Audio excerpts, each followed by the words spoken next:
Is it possible to be in love with two people? The answer is yes. Is it really possible? Yes, it is. It is not common, but it happens. It is very common to be in a relationship and then you meet a new guy in your office, at the workplace, wherever. And then you feel that this guy makes me happy. This guy makes me excited. I am so happy around him and all those things. It is also common that you are in a relationship, your ex come back and then you realize that whatever feeling you had for him is still there. It is very common to be in a casual relationship with two people, and at a point you feel that I love both of them and I cannot make a choice. This lady came to my DM and she was like, Auntie, I'm in love with two people. Why is it that say don't allow him rent to marry two? I said, for the where? For the where, you can't. Don't even think of it. The most difficult thing is that at the end of the day, you need to make a choice. That is why in this video, I want to talk to you about signs that can help you to make a choice if you feel you are in love with two people. If you are interested, kindly stick with me. I'll be right back.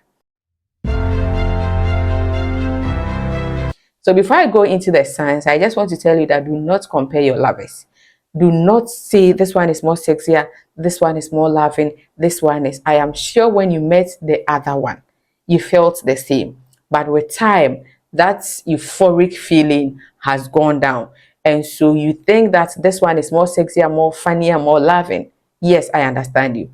But the truth of the matter is that when you are in a relationship with this one too, for the number of months or years you've been in a relationship with that one, that passion is also going to reduce in a way. And if care is not taking, you always be saying, I love this one more, I love the new one more, I love the new one more. If you have to compare them with how compatible you are, compare them with how your goals align, how your interests align, but do not compare the passion. Let's look at some facts. Being attracted to two people is not a crime. This is passion love. This is love. This is something you do not really have control over. That is why we say, I fall in love. The euphoric feeling is there. It is part of us. It is something God gave us. That is what makes a woman see a man and then wants to be intimate or want to be closer to him. The only problem is that when both of you have decided to be exclusive, when you are in a relationship with someone and then you've decided to be committed to each other, to be exclusive with each other, both of you have agreed. That is where you have to draw the line and know that you are not supposed to even initiate falling in love with someone else. And then when you are not committed to either of them, you find yourself seeking for both their attention. You're not committed to this one, you're not committed to this one. And so the problem is that you can be exhausted because you want this one to give you attention, you want this one to give you attention. You will also be confused about what you really want in a person, because it is very confusing when you find yourself feeling strong feelings for multiple people who are complete opposites. This is, in fact, a difficult situation. I know sometimes the ladies will come and they will tell Auntie, I am so confused, I can't even sleep, I don't know what to do. Yes. And normally your original relationship may struggle because you crave for the presence of the other person. That sort of thinking is what leads to cheating. When you fall for someone else and crave their presence, you are never going to be happy with what you already have. And then sometimes you might feel guilty. When you are with one person, you are going to feel guilty for not being with the other person. And you might also feel guilty for feeling guilty. I don't know whether that is a thing, but after all, we are told that having more than one partner and loving both of them is not possible. If you are in love with more than one person, as I said, you really need to make a choice. But the question is how? And so let's go into how you are going to make your choice. The first thing is that do not make a pro and cons list. This one's advantages, this one disadvantages, this one. No. Trying to figure out who you want to be with is not an equation. This comes down to how you feel and then how the person adds up to your life.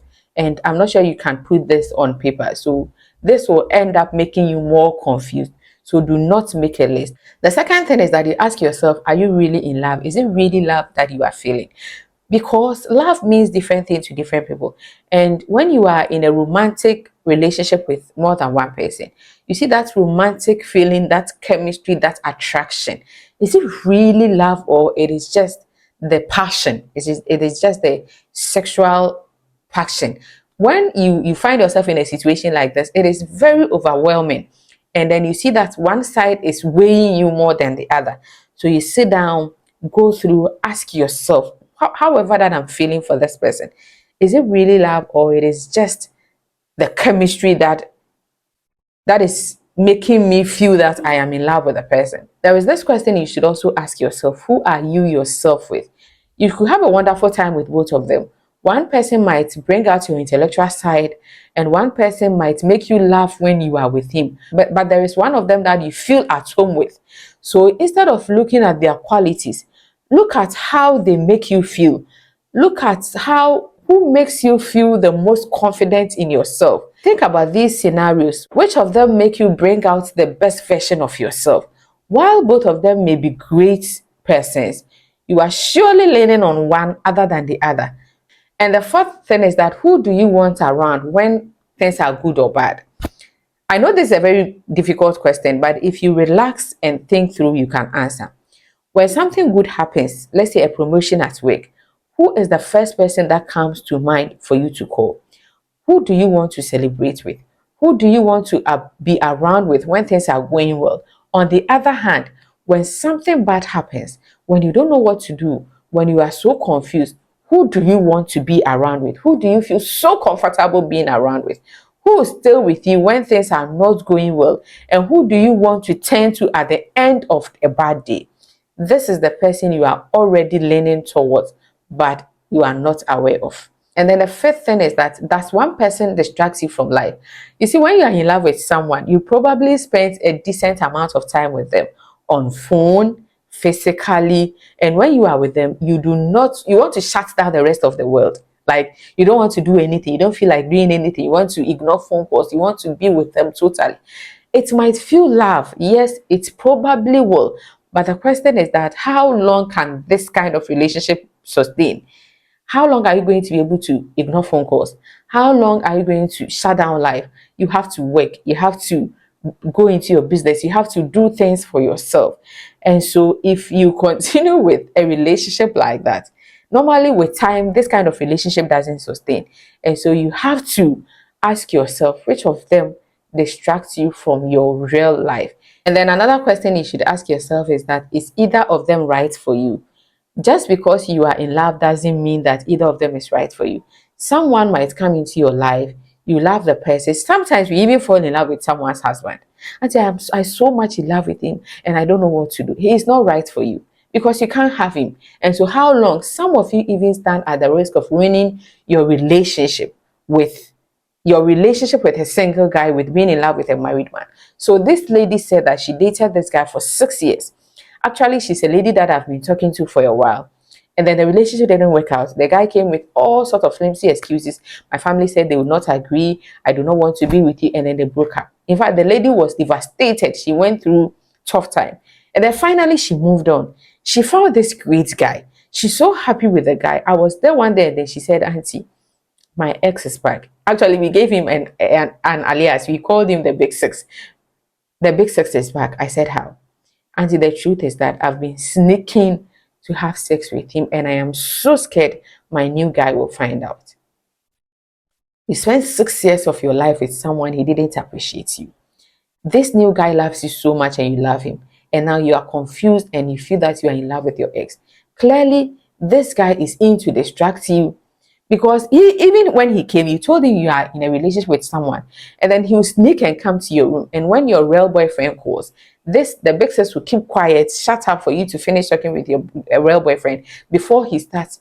He is not good for you. He's not the right person for you. And so even though you feel that you are in love, you ask yourself, is this the right person for me? And then the next thing is that you have to think about what is complicating your choice. Why are you not able to make a choice? Is it that you are afraid to lose both of them? Is it that you are scared that you are going to make the wrong choice? Or you think that you are not being fair to them? Do you want both of them regardless of whether it is right or wrong? Whatever it is, what is stopping you from making a choice? Always remember that at the end of the day, my dear, all of you are going to be hurt. The three of you are going to be hurt. The one you choose, the one you decide not to choose, and yourself. So you need to make a choice, whether it's today, tomorrow, next month, whatever it is, you need to make a choice. Because the more you hang on to both of them, you don't know what will happen. Both of them might even find out, and you end up losing both of them. And so whatever it is, my dear, you have to. Now, if you weren't so scared of making a choice, what would you do? What if there were no consequences? What if the relationship you chose was perfect and the other person became a good friend of yours? Who would you choose? Sometimes the answers will come to you when you remove all the fears and all the negative assumptions that is crowding your mind. And then you also have to ask yourself, how selfless are you? Are you selfless enough to let one of them go? When you continue to be both of them, my dear, you end up hurting both, as I said, both the three triple of you. And so you have to make a choice. You have to be selfless enough. Yes, the person that you decide not to be with is going to hurt. You are also going to be hurt in a way. But the person you decide to be with, at least you are going to be honest with yourself. And then it will save you later complications in this relationship. And the last thing you want is to find yourself in a relationship where you are so complicated that both of them know and you don't know what to do. Because if both of them get to know that you are in love with both of them, the one that you choose might find difficulties in trusting you in the relationship and in the near future. And so whatever it is, you need to make a choice. But the question is that, can you still be around the other person? Can you be friends? It might be difficult because of however that you are feeling for the person. But if you think that you can be friends, if you didn't let the person know that you love the person and it was to you alone and you wanted to make a choice, that is okay. But if you started dating both of them and then later you decided to make a choice, then I'm not sure for the time being you should be around that person. Take time to unlove the person. Get to a level that you feel that the relationship is platonic and it's just friendship and that you can just hang around the person without any romantic feeling. Then that way you can keep the person around as a friend. If not, my advice is that you let one go and then you hold on with one. So ask yourself these questions. Sit down. Don't make a pro or cons list. Find out who you are so comfortable with, who you want to be with, who it is right to be with, and then make a choice. I really hope that this video has helped you and it will enable you to make a choice. But whatever it is, my dear, you really have to make a choice. Thank you so much for watching this video to the end. If you want to have a one-on-one talk, please send me a DM on IG, Facebook, or TikTok. It is a Nyami on all social media platforms. I'm going to put my WhatsApp number on the screen of this video. You can send me a WhatsApp and then we'll chat. Please send me a WhatsApp. Do not call. Thank you so much. And please subscribe to my channel if you haven't done that. And I'll definitely see you in the next video. Nyame nka ho.